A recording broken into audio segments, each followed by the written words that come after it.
The frontier planet of Erebus 7 had always been quiet.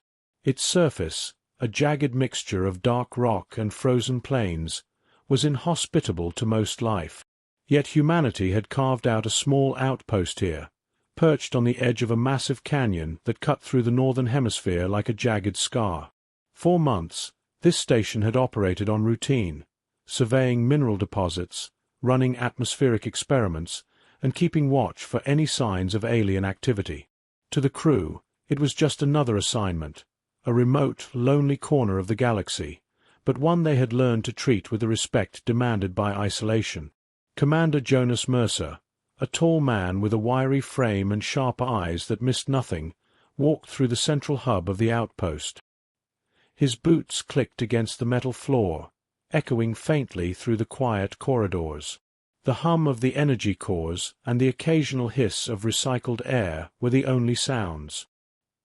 He stopped at the observation deck, gazing at the horizon where the twin suns of Erebus 7 touched the frozen peaks.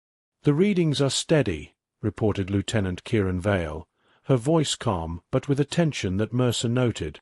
She tapped at a holographic console, numbers and graphs flickering beneath her fingers. No seismic activity beyond normal, atmosphere stable, nothing unusual on the radar. Mercer nodded, but unease gnawed at him. Out here, in the outer reaches, routine often masked danger. "Keep monitoring. I want triple checks on orbital scans every 10 minutes.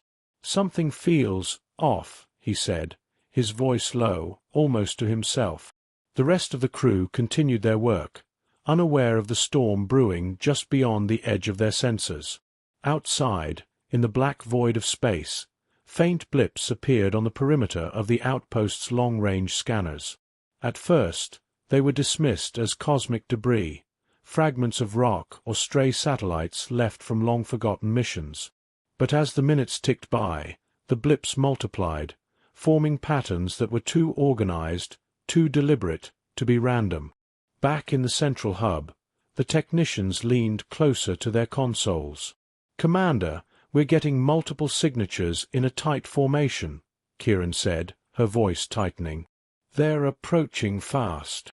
They're not human." Mercer's jaw clenched. He had trained for situations like this, drills run over and over, but something about the way these signatures moved set his instincts on fire. He gestured to the communications officer. "Send an immediate alert to command. Tell them we have unidentified crafts entering the system." Outside, the sky darkened as the approaching vessels blocked the faint light of Erebus 7's twin suns. From a distance, they were massive, sleek, angular, and clearly designed for combat. Each ship emitted a faint, eerie glow, unlike anything humanity had encountered. Mercer studied them, noting the speed, the coordination, the sheer audacity of their approach. Inside the outpost, the crew began emergency preparations, running drills even as they had just finished their shift routines. Alarms remained silent, a deliberate choice to avoid panic until confirmation came. Mercer walked through the corridors, checking stations, issuing calm but firm instructions. Scientists were evacuated to secured labs, engineers moved to defensive positions, and the weapons officers powered up plasma turrets and kinetic rail batteries. Still outside, the alien vessels continued to advance, their numbers growing with each passing minute. Sensors struggled to calculate their mass and energy output, and even the most advanced AI aboard the outpost paused as it tried to match their movement patterns. It was clear these weren't mere raiders. They were a strike force, and Erebus 7 was directly in their path. Mercer returned to the observation deck, eyes scanning the formation of ships now hanging over the planet like a storm of metallic predators. He could feel the tension radiating through the outpost, a silent acknowledgement that what was about to happen could either be humanity's first encounter with extraterrestrial war, or its last. For now, though, the outpost remained eerily calm. The crew moved with quiet efficiency, unaware of the seconds slipping away toward a confrontation that would change the course of the galaxy. Every heartbeat, every flicker of light across the sensors, carried the weight of inevitability. The storm was coming, and Erebus 7 was about to learn that humanity, even at its most isolated, never faced a threat unprepared. Minutes stretched into tense, silent anticipation, and somewhere deep in the void, the first shadow of alien intent began to fall across the surface of the outpost. The calm shattered in an instant. A silent hum, barely perceptible at first, grew into a low-frequency roar that vibrated through the hull of the outpost. The alien fleet had entered firing range. Mercer's heart sank as the observation deck's panoramic view lit up with flashes of light, tracers from weapons fire streaking through the thin atmosphere, striking distant rocks and ricocheting sparks across the frozen plains. Incoming! Impact in 2-1. Kieran Vale's voice cut through the calms like a whip. The first blast hit the outpost's perimeter, sending a shudder through the metal floors. Lights flickered, panels sparked, and alarms screamed to life. Engineers scrambled to stabilize the energy grids, trying to keep critical systems online as the first wave of the attack bore down. The aliens struck with precision. Their ships moved like predators, coordinated and ruthless. Plasma beams carved through the outpost's defensive turrets, obliterating structures that had taken months to build. Mercer barked orders as he raced through the command corridors. Shields at maximum. Divert all power to front turrets. Civilian sectors, brace for impact. Explosions rocked the northern wing. The force threw personnel to the floor, some hitting walls, others narrowly avoiding falling debris. A cloud of dust and smoke filled the corridors as alarms rang in sync with the blaring warning lights. For a moment, time seemed to stretch, the crew caught in the terrifying immediacy of survival. From the observation deck, Mercer saw them. The alien ships were unlike anything humanity had encountered. Sleek, angular craft, their hulls almost organic in design. They moved as one, a living swarm of machines. Each shot from the outpost's plasma turrets barely grazed them, bouncing off armored hulls with sparks that illuminated their alien geometry. The humans' defenses were designed for speed and precision, but these invaders were faster, smarter, almost anticipating every move. "Commander!" Lieutenant Vale shouted, her voice strained. "They're targeting the habitation modules." Mercer's mind raced. The scientists, engineers, and civilians, none of them equipped for battle, were in immediate danger. "Evacuate all personnel to the reinforced bunkers. Priority 1, life support sectors," he ordered. Doors slammed shut, airlocks sealed, and personnel dashed through smoke-filled corridors toward the only safe zones on Erebus 7. The aliens' assault intensified. Missile pods streaked across the sky, detonating in fiery blasts that shook the outpost. Turrets melted under focused plasma fire, sending molten metal and sparks raining down. The sheer ferocity of the attack left no doubt. Humanity's outpost was a target, not an annoyance. The aliens had come to destroy, and they were willing to annihilate everything to achieve it. Yet, even amid chaos, humanity fought back.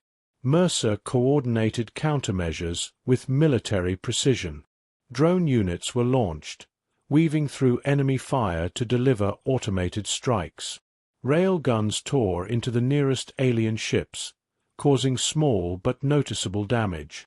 Every human on the outpost moved with purpose, fear sharp in their eyes, but determination burning brighter.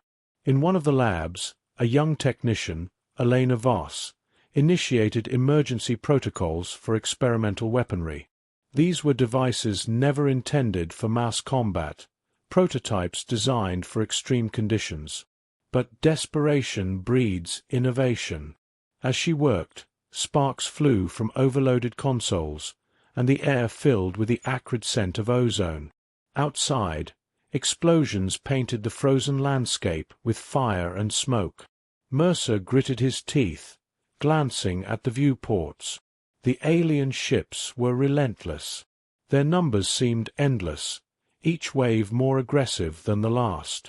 Still, he noticed something, a subtle hesitation in their formation, a fraction of a second where their coordinated assault faltered. It was faint, almost imperceptible, but it was enough to give humanity a glimmer of hope. Focus on the flanks. Draw them into kill zones. Mercer shouted. We may not have numbers, but we have the advantage of terrain. The canyon surrounding the outpost became a battlefield. Plumes of fire erupted from impact zones, sending columns of smoke and debris skyward.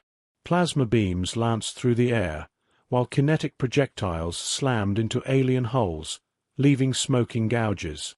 Human ingenuity met alien might in a deadly dance, every move a matter of life or death. And then, as quickly as it had begun, the first stage of the attack ended. The aliens, assessing their losses and recalculating, hovered in the upper atmosphere. Silence fell, broken only by the groans of damaged machinery and the cries of injured personnel. For a fleeting moment, humanity had survived the impossible. But Mercer knew better. This was only the beginning. Somewhere in the void, the aliens' true intent loomed. And for humanity, the fight had only just begun. The silence after the first wave of the alien assault was deceptive. Erebus 7's battered outpost lay smoldering, scorched metal and twisted debris littering the frozen plains. Smoke rose from ruptured energy conduits, and alarms continued to wail in intermittent bursts. Yet in the midst of ruin, Commander Jonas Mercer stood tall, his eyes sharp, scanning the alien formation still hovering above the planet. Humanity had survived the initial strike, and now it was time to respond. Status report. Mercer barked, his voice cutting through the chaos. Lieutenant Kieran Vale tapped at the holographic interface, her fingers flying over the controls. Shields are at 40%, turrets partially operational, railguns functional. Drone units still active, but limited ammo. Experimental weapons primed. Commander. Mercer's jaw tightened. These experimental weapons were untested under combat conditions, designed more for planetary defense than active engagement. Yet desperation left no room for caution. Deploy them. Target the alien flanks first. Focus on disruption. Draw them closer, then hit with everything we have.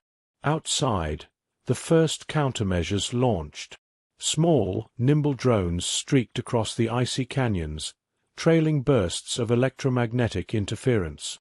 Alien ships faltered as their sensors were scrambled, blinking erratically. Plasma beams fired in arcs, only to dissipate harmlessly into the canyon walls. Mercer coordinated with the outpost's engineering teams, rerouting power from non-essential systems to weapon batteries. The hum of charged plasma and the low thrum of railguns filled the corridors. Sparks and static danced along control panels as systems strained under the overload. It was a gamble. One wrong move, and the outpost could collapse from its own defenses. Then, Elena Voss, the young technician, initiated the first of the experimental devices. A sleek, cylindrical missile, coated in shimmering adaptive armor, launched from a concealed silo. Unlike conventional ordnance, it was designed to home in on energy signatures, seeking the core of alien ships rather than their hulls. The missile streaked upward, invisible until it reached the upper atmosphere, then erupted in a blinding flash. The effect was immediate.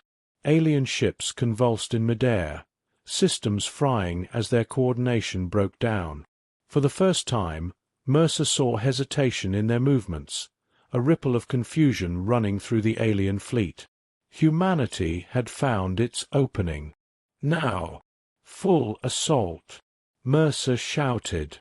Turrets swung into action, firing volleys of plasma and kinetic rounds. Drones weaved through the chaos, striking vulnerable points with precision. Engineers guided railguns to target points, each shot hammering alien hulls with devastating force. Smoke and debris filled the sky as explosions cascaded across the alien formation. Amid the chaos, Mercer spotted a squadron of alien assault crafts diving toward the outpost's main habitation module. He immediately called in a counterstrike, directing drones and plasma turrets to intercept. The skirmish was close and violent, plasma beams grazing reinforced walls, sparks raining down, yet humanity's response was relentless. Every human aboard the outpost moved with focus, fear tempered by fierce determination. Lieutenant Vale's voice came over the comms, tense but controlled. "Commander, we've got an opening. Their central command ships are exposed. They've clustered to counter our attacks. It's their vulnerability." Mercer's mind raced. This was the moment humanity could turn the tide. He ordered the deployment of the next experimental weapon, a device designed not just to destroy but to disable entire energy grids. It launched silently, then detonated near the alien fleet's core, sending a wave of electromagnetic disruption rippling outward. Alien ships flared, engines sputtered, and their formation collapsed into chaos.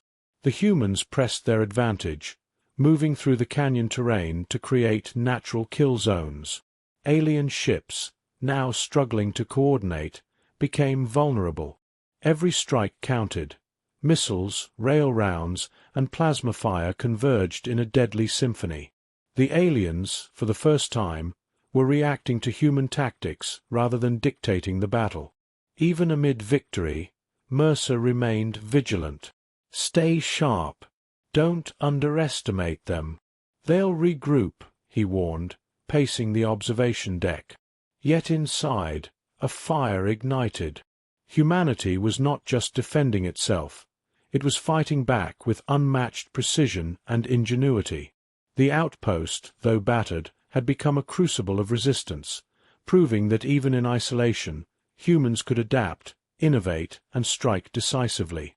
For the first time in the battle, the aliens wavered.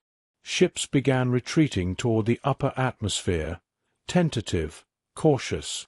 Mercer knew it wouldn't be enough to simply repel them. Humanity had to show its strength, demonstrate that any assault on them carried consequences far beyond what the aliens could imagine. And so, with a grim determination, humanity prepared for the next phase, the retaliation that would not just defend the outpost but strike at the very heart of the alien threat. The alien fleet had faltered, but their presence still cast a shadow over Erebus 7. The outpost, though battered and scarred, had proven humanity's resilience. Yet Commander Jonas Mercer knew the battle was far from over. The aliens had underestimated humans, assuming a remote outpost was an easy target. That assumption would cost them everything. Inside the command hub, the crew worked with grim precision. Lieutenant Kieran Vale coordinated drone swarms, rerouted power to experimental weapons, and monitored alien fleet movements. The observation deck displayed a grim tableau, alien ships regrouping in the upper atmosphere, their engines flickering under the strain of human counterattacks. Mercer's eyes narrowed. Humanity had defended itself successfully, but now it was time to strike at the source, to show that attacking humans carried consequences beyond mere loss of ships.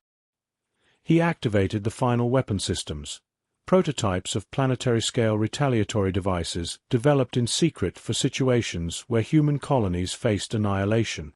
These were not designed as deterrents. They were designed to erase threats. "Prepare the orbital launch sequence," Mercer ordered. "Target their homeworld coordinates. This ends now." The crew hesitated for a split second, the enormity of the action settling over them. Then, as one, they moved with resolute efficiency. Missile bays opened, rail guns powered up, and electromagnetic disruptors hummed to life. Outside, the alien fleet tried to intercept, but humanity had already anticipated their moves. Plasma volleys and precision drone strikes tore through the remaining ships, forcing them to scatter chaotically. Elena Voss, sweat streaking her face as sparks flew from overloaded consoles, initiated the final launch. The missile streaked into space, carrying the combined force of humanity's deadliest designs. Its guidance system locked onto the alien homeworld with near-perfect precision. In the command hub, every human held their breath, waiting for confirmation. The first signs were subtle. Across the observation screens, the alien planet began to glow unnaturally, as if the very surface were being destabilized. Energy readings spiked, magnetic fields flared, and the planet itself seemed to shudder. Mercer's eyes didn't leave the display.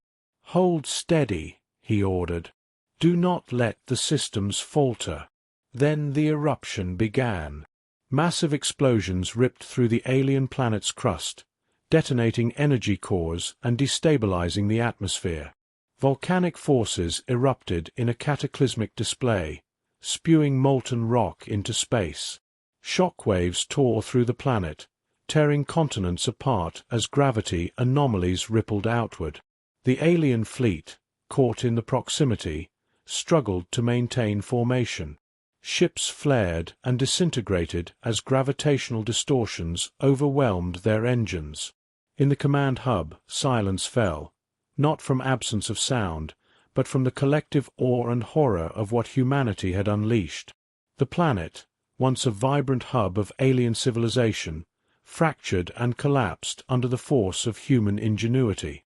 Debris spiraled into orbit, forming a chaotic storm of molten rock and shattered metal. Humanity had not only defended itself, they had delivered a message written in fire and ruin. Mercer finally exhaled, his hands gripping the edge of the observation deck. The battle on Erebus 7 had ended, but the galaxy would now feel the consequences. "It's done," he said quietly. Kieran Vale nodded, eyes fixed on the remnants of the alien world. Every crew member in the outpost understood the magnitude of what had just occurred. Outside, the frozen plains were eerily calm. The auroras of Erebus 7 shimmered over craters and scorched earth, reflecting off twisted metal and shattered turrets. Humanity had survived, but the cost was evident in every scar across the outpost. Yet, more than survival, there was now power. Proof that humans could not only endure attacks but respond in ways that few civilizations could comprehend. Mercer turned to the crew, voice steady but firm. "Send a transmission to command. Let the galaxy know. Humanity does not forgive easily. And we never forget." The comms officer hesitated, then complied, sending out the encrypted warning across interstellar frequencies. Somewhere, deep in the void, other alien civilizations would receive the message, a chilling reminder of human capability. A small outpost, isolated and underestimated, had not only defended itself but executed a response so precise, so devastating, that it had erased an entire world. The survivors watched the final fragments of the alien planet spin into the void, a silent testament to human ingenuity, determination, and wrath. Erebus 7 had become a monument, not just to survival, but to the reality that when humanity fought, it fought to the very edge of what was possible. And somewhere in the darkness, a lesson was being learned. Humanity, even in isolation, was a force that could not be challenged without consequence. Silence settled over Erebus 7 in the wake of the storm. The outpost, though scarred and battered, had survived the alien assault and humanity's decisive retaliation. Outside, the frozen plains stretched under twin suns, dotted with craters, twisted metal, and scorched remnants of defensive turrets. The once pristine frontier station now looked like the skeleton of a battlefield, but inside, humanity endured. Commander Jonas Mercer walked through the corridors, his boots crunching against shattered floor panels. The crew moved silently, tending to the wounded, repairing damaged systems, and securing vital supplies. Every eye bore the weight of what had occurred. Humanity had not merely defended itself. They had obliterated an alien civilization, a feat both awe-inspiring and terrifying. Lieutenant Kieran Vale stood over the comms console, sending the final status reports to command. The fleet is gone. The planet has been destroyed. No survivors detected. Her voice was steady, but her knuckles whitened on the console. It's complete. Mercer nodded grimly. Yes, complete. But the galaxy will remember this day. He paused, scanning the observation deck. Through reinforced windows, the void was empty, but the echoes of destruction lingered. Humanity had survived the impossible and responded with precision that few species could comprehend. Yet there was no celebration here, only vigilance. In the labs, Elena Voss carefully catalogued the experimental weapons performance data. Sparks from damaged consoles danced in the dim light. "We did what had to be done," she murmured to herself. "But the cost, the scale, it's—" Her voice trailed off, swallowed by the hum of machinery. Mercer joined her briefly. "Fear is part of it," he said. "But remember, this was necessary. Humanity cannot exist as prey in the galaxy. We fight, and we fight decisively. That's the truth of who we are." Outside the outpost, fragments of the alien planet spun into orbit, a glowing reminder of humanity's wrath. Meteors and shattered crust threatened the orbital defenses, but the crew had anticipated this. Automated interceptors cleared debris, maintaining a fragile safety zone around Erebus 7. Even in victory, survival demanded vigilance. The psychological impact on the crew was profound. Many had never imagined they would witness the destruction of an entire world, or that the human race could execute such a calculated, overwhelming strike. Discussions in the mess hall were subdued. Some whispered fearfully of other civilizations that might retaliate, while others spoke with quiet pride in what humanity had achieved. Mercer knew both reactions were valid. As the twin suns set over Erebus 7's jagged horizon, Mercer convened the remaining leadership in the command hub. "We have sent a message to the galaxy," he said. "Other civilizations will now understand what happens when humanity is attacked. They will remember Erebus 7. He let the words hang in the air. "But we cannot lower our guard. This is just the beginning of what vigilance in the galaxy demands." Meanwhile, deep in the void, alien fleets from neighboring systems began detecting the obliterated planet, their sensors struggling to comprehend the scale of destruction. Reports of the outpost's resistance spread quickly among interstellar networks. Humanity, isolated and underestimated, had proven itself capable of erasing an entire world in defense of its people.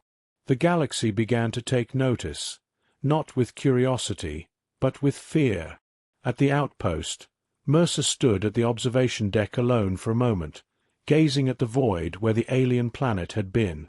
Silence pressed in around him, filled with the hum of machinery and the occasional distant crackle of fires still burning on the frozen plains.